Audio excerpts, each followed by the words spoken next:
So yeah, that happens. No, it's like mine's like it just popped out, or oh my god, it's so cramped, I can't take it. Ah! Well, since you're taking us in this direction, and I also did an 18 westbound, I got to do a McDonald's like radio commercial, and my line was, "Stop! You're getting the girls wet."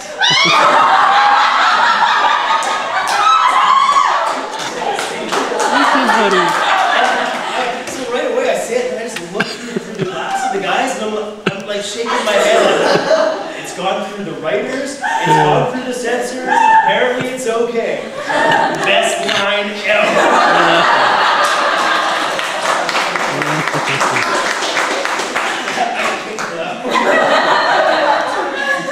Oh, there's some weird ramifications there. Okay, let's move on. Let's move on. Yes, please, save us. Do you have any advice for like budding voice actors? Because like I voiced for a radio project for a webcomic, and a bunch of people do it, and I want to pursue voice acting because it's something that really interests me, almost as more than art does. But I just don't know how to get further into it. I think everybody will have kind of a different story for that. First of all, are you local? Are you from around here? I was, but then I moved. Where are you living now? Williams Lake. Oh, You got stalkers now. Oh my. I'm gonna find me later. I'm scared. okay. It's kind of different for everybody how they got into this, because that's a question we get all the time, right? How did you get into it? How do you get into it? One of the things that it seems almost every voice actor has in common is acting background.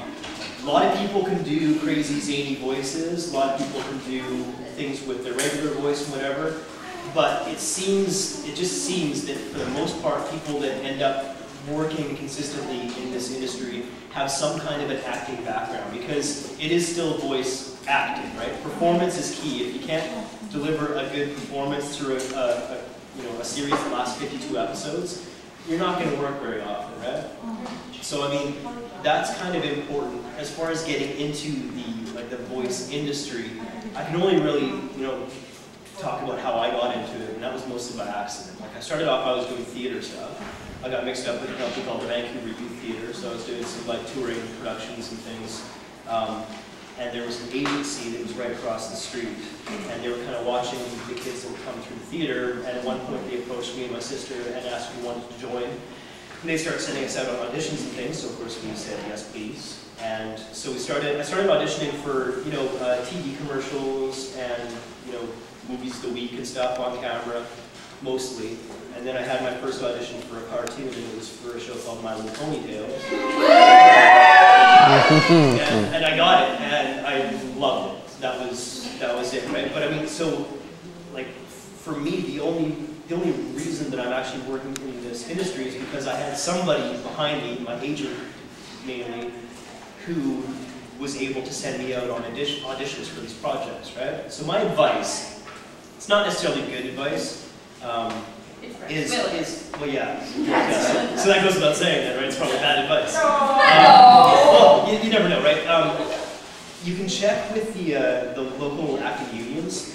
We have UBCP and ACTRA, and you should be able to get a list of reputable agents, because that's really the big thing. Like, you don't want to start throwing your money away on people that are saying, "We're going to make you a star, kid. You have that star power." Yeah. But so the unions have a pretty good idea of who's reputable and who's not. And the best thing to do is call them up. A lot of them actually have voice departments now.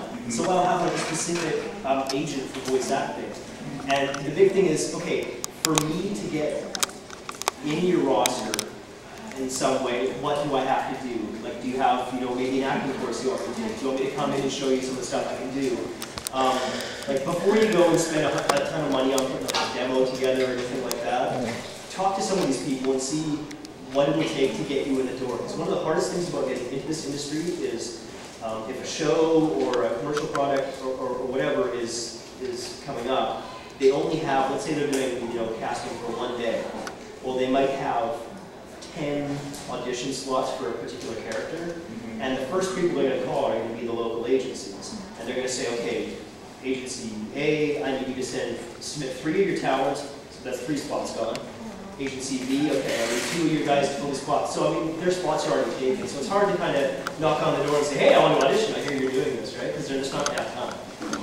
So it's not, yeah, the best thing is talk to people out of the bee. People that can actually get you in the door for an audition, right? And just, I'm kind of an anomaly in this way, but I still don't have a demo reel.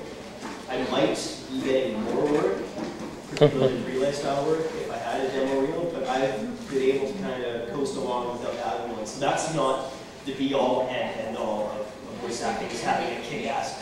You just give an end that comes. Yeah, like get a compilation for YouTube. This could have done. No. Okay, so what's your spill? There are a few things I'd say. Yeah, definitely. Acting is important to be a voice actor. It's important to be able to act. As cartoons, I mean, everybody says, oh, well, they're kind of cheesy and they're not super realistic, but you've got to understand, like, I know people who have just walked onto film roles and been able to get on. And part of the reason for that is they might just be Joe walking down the street, right? Well, for a cartoon, pretty much everybody is doing something super animated.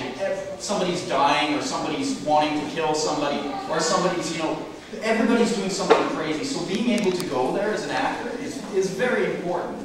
So, like Brad, I went to acting school and started as a stage actor. And then I would say, this is where I differ from Brad, I would say, if you want to get into an agency, look around, talk to some agencies, and then I would say make yourself a demo reel. Make it yourself for the agents. Because a lot of the time, unless you're in a show and you can get an agent to come and watch your show, like, chances are they won't hire you sight unseen. And so if you can put together something, even if it's just like you doing it on your computer, saying, here's some of the voices I can do. You can always do a better voice demo reel later, but sort of let them know what you've got. And if you've got some stuff, like it sounds like you've done some radio stuff on the internet. If you've got that, take some clips from that and put together a demo reel, put together a resume, make yourself some voices, talk to some agents. Give them a chance to see what you've done. My only addition to that would be if you're putting together some kind of compilation or something like that, keep it short. These agents probably, you know, a lot of them are dealing with on-camera actors, TV actors, movie actors, voiceover actors, all that stuff, right? So they're not going to sit down and listen to a 10-minute, 2 minute something, right? Yeah. Quick clips, just enough to give them the idea of what you've done and maybe show, like, you know, some potential of what you could do. Yeah. I know this sounds daunting or maybe a little bit discouraging, but it is possible. Yeah. I think we do it. Any tips